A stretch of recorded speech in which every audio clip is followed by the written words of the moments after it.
Hey guys, this is the FOF for the FOF Guide once again. We're in episode number 3 now. And basically, I talked with Kevin Hamilton, who's a teacher at KPU. I talked to him about group projects and all the pitfalls that could happen, such as social loafing, delegating the work, getting it done on time. And he also talks about getting it ready for the teacher. And he talks about what teachers should do when they have group projects. Please enjoy it. Hello, Kevin. Hi, Jimmy. Thank you very Nice much to see for you. seeing me today. I appreciate that. So, it's a pain really to do a project with people. It really is, because you got to get everybody scheduling and stuff like that, and you got to get everything ready. And I'm just wondering, is there any tips you have for making it easy for people to get ready for a group project or presentation? Tips, you mean in terms of them scheduling their time better? It's just all around tips to improve the quality of a presentation or a group project. Well, there's a number of aspects to that. I guess if you're asking me about their scheduling, that if you can let students identify each other that they'd like to work with organically, then there's probably more of a chance that they're going to find schedules that don't collide with each other so much. Yeah, you're right. Yeah. Yeah, so that's one thing. Another thing is, well, there's all kinds of electronic resources that can be used for sharing information and documents Like these days. Google Drive and stuff like that. Yeah, Google yeah, Drive. It's absolutely. very, very important. Yeah. The other thing is, I think in group projects it's important to give students some time in the class to work on their project after they've had an opportunity to give it a little bit of thought. And that serves a couple of functions. One is it gives them time that they all have in common to work together. And it also gives me some time to see where they're at and to talk with them individually and make sure they're kind of on the right track before they go too far down the track. Exactly. That's very important. Now, picking the students. Now, I mean, sometimes it's just random assignment, right? Sometimes it's just randomly placed. Now, I remember I had a teacher, who was he? Dr. Como, and he was very interesting, because what he did before he put people together, or when he put people together, he'd get them emotionally attached to each other by doing a little exercise where you ask personal questions and they answer them. And I think that's very valuable, right? And I found that was very interesting, because I felt really comfortable with the people after doing that. You know, you'd ask questions like what you need to improve on and how your personal life is, etc. And it's very interesting, actually. I find that I thought it was really interesting, because because you don't really, if you like somebody, you're emotionally attached to them, you don't want to abandon them and do something wrong or be lazy and not come to the meetings, etc. And I think that was very valuable. What do you think about that? Yeah, it sounds like a good idea. Yeah, I've never used that, but it sounds like something that could be worth it. Joseph Como, that's his name, yes. And he did a really good job. And so, social loafing, what exactly is that? Well, social loafing is when you've got a situation with a number of people participating, and all of them aren't participating at the same level. So how do you combat that exactly? Well, let me just say that, first of all, social loafing is an inevitable phenomenon. The more people you got, the more loafing, right? Is that correct to say? Or likely that's the case, because it's probably easier for people to slough off if they sense that there's sufficiently more other people in the group to pick up the slack.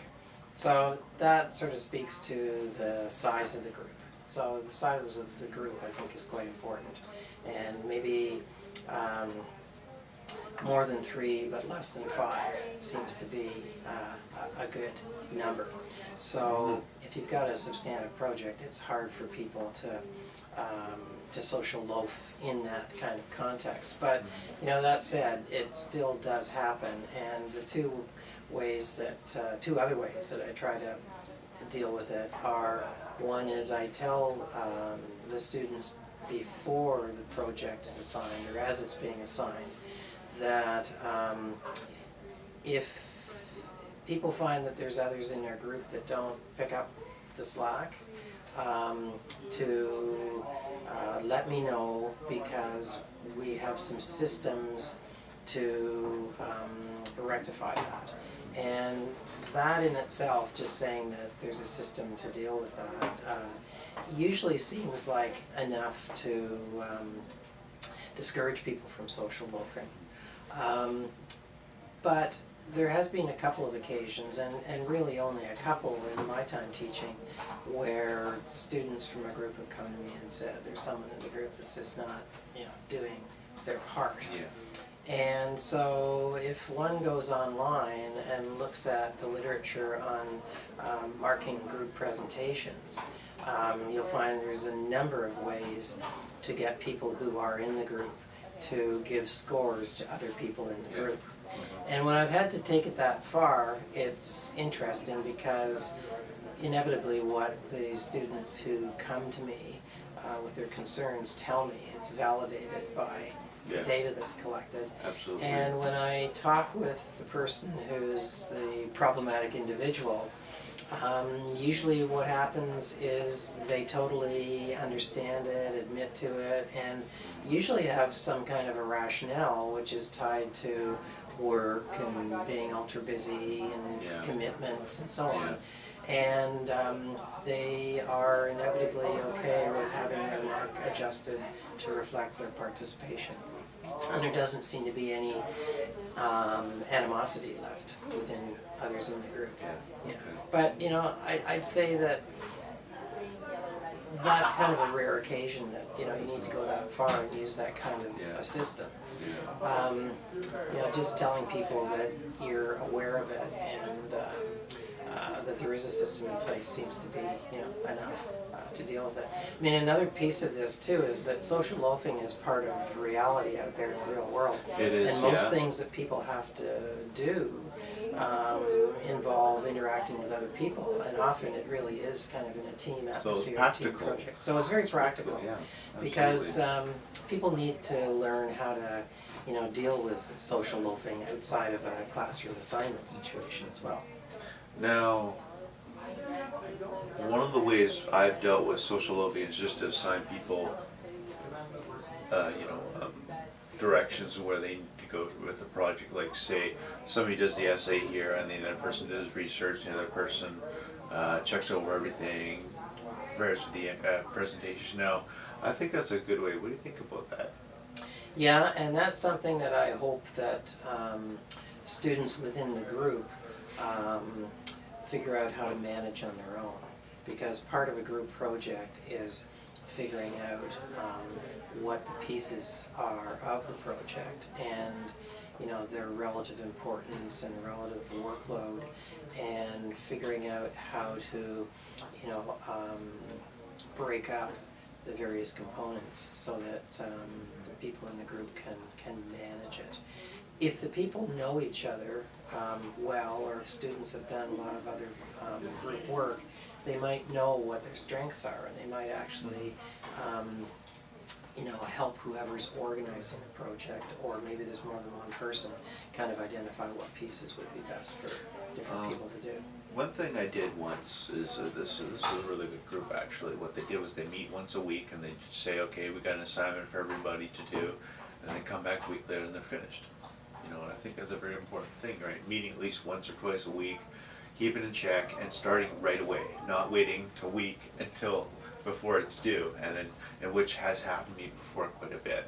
Right. Fortunately, and it's just scheduling is a very important thing, and just keeping on it to do little things at once. That way, it's not so big at the end. Yeah. Right?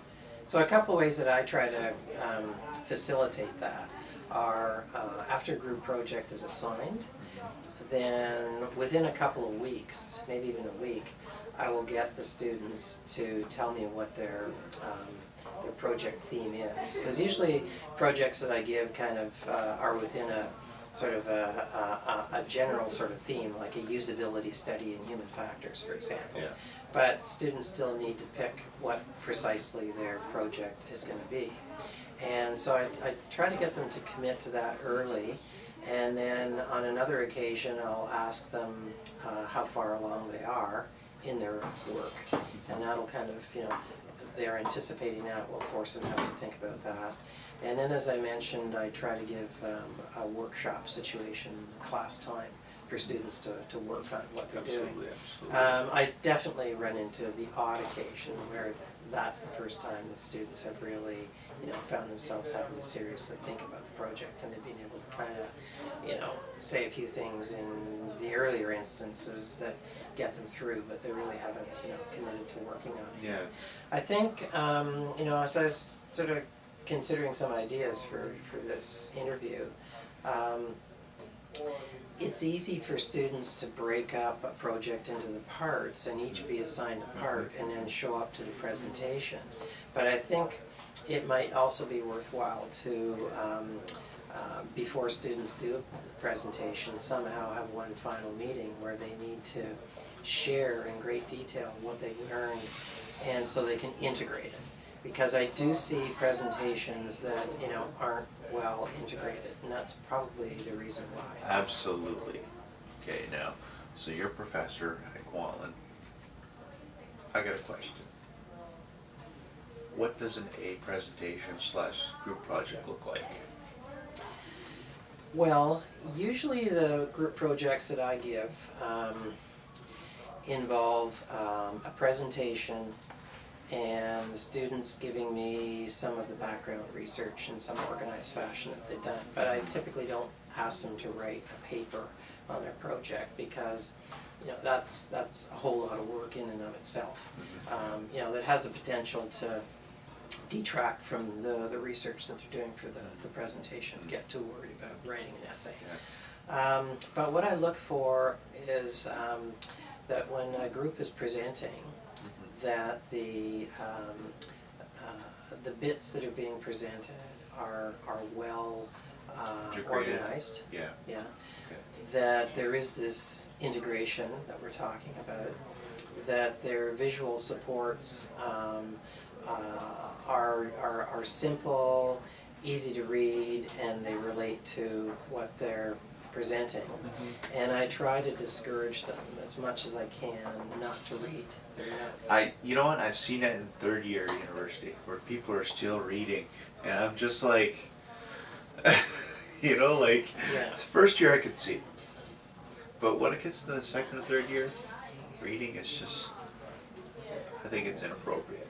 Yeah. And So they should be, in my opinion, they should be embarrassed a little bit at least. So I think, I mean, it's definitely better if people learn not to read, but Yeah. to speak to ideas. Uh-huh. So I try to encourage them to do that before their presentations. But, you know, you need to figure that a lot of these students are probably quite petrified being Yeah. up there Yeah. in front of the class. Yeah. And, you know, they feel some kind of safety net by having their piece of paper with what they have to do, Oh, okay. you know, written on it.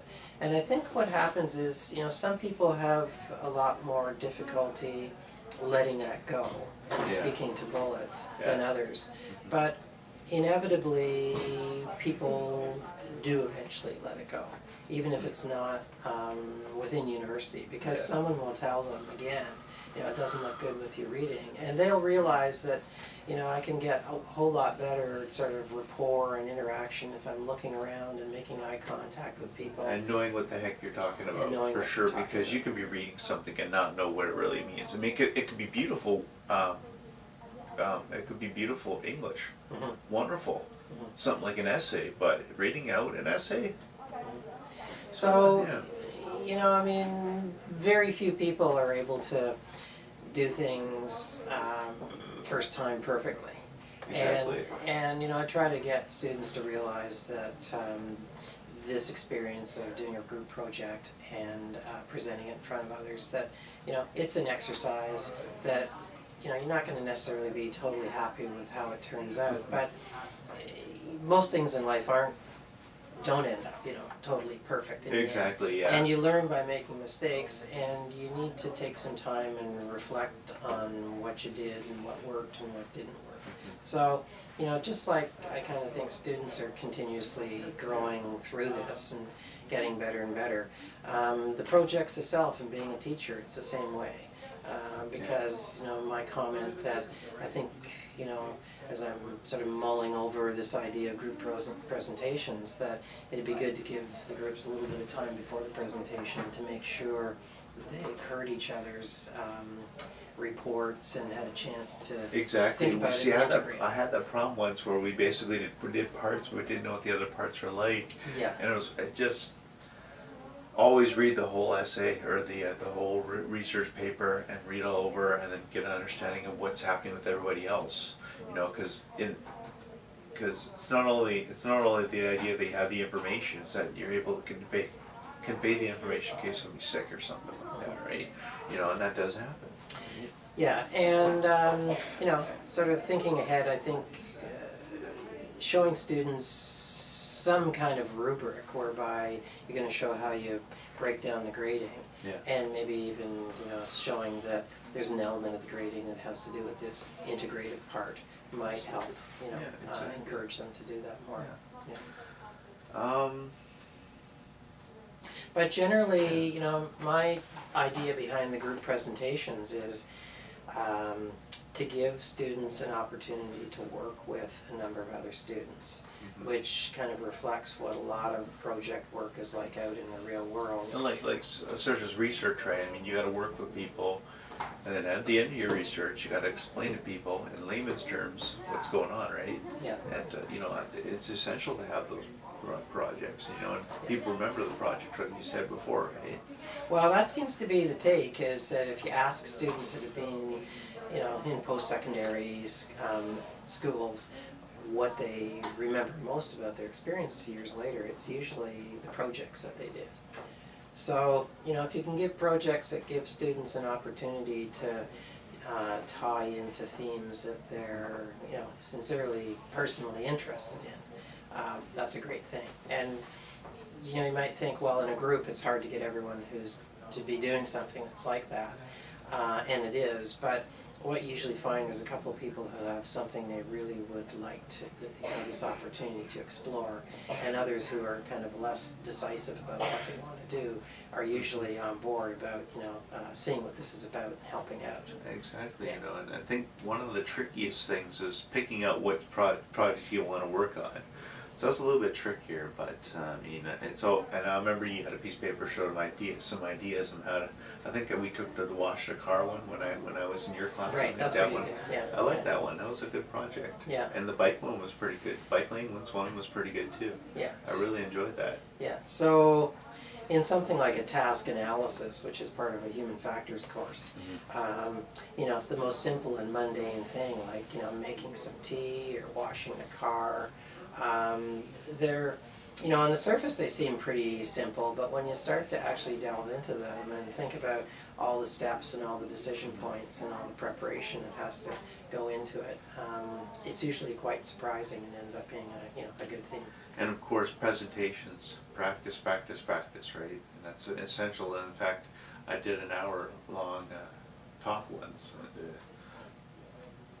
I practice.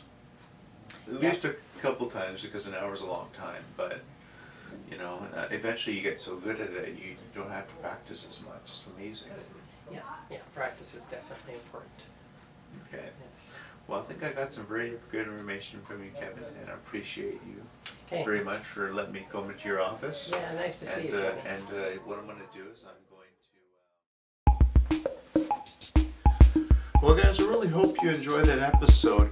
I think it's very important for you to understand that it can be fun to do a project, but there's some serious stuff you got to deal with, loafing, etc., whatnot. Okay, so till next time, guys, have yourself a great day, and the FOF will be back real soon.